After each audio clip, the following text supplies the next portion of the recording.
2-3 दिवस आपली लागवड होती, त्याच्यामुळे 1 महिना पूर्ण होईल. एका महिन्याच्या सरकीची वाट बघा कशी आहे. मागच्या व्हिडिओमध्ये आपला एक व्हिडिओ आणखीन टाकाच राहिलेला आहे त्याच्या अगोदरचा. आपल्याला आता पाण्यातून ठिबकमधून आपल्याला सल्फर आणि सल्फरसोबत NPK जीवाणू आपल्याला सोडायचे येतं. आणखीन ते आपण काय टाकले नाही, सोडले नाही. आणखीन पाणी द्यायच्या टायमाला आपण सोडणार आहेत. यंदा पावसाळा म्हणजे पाऊस थोडासा सध्या तरी कमी आहे, म्हणून विश्रांती असल्यामुळं खुरपाणी आवतं हे बरोबर झालेलं आहे.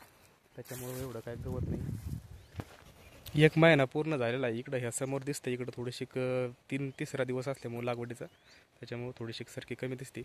पण इकडं जर पाहिलं तर याला 1 महिना पूर्ण झालेला आहे. याला 1 महिना पूर्ण व्हायचं बाकी आहे, 2 दिवस. तर आपल्याला अजून रोग तर म्हणावा असं म्हणजे दिसतच नाही सध्या झाडावर.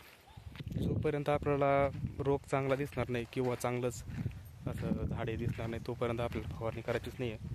कारण की विनाकारण खर्च वाढतो आणि काही फवारणी करण्यात अर्थ पण नाही आहे.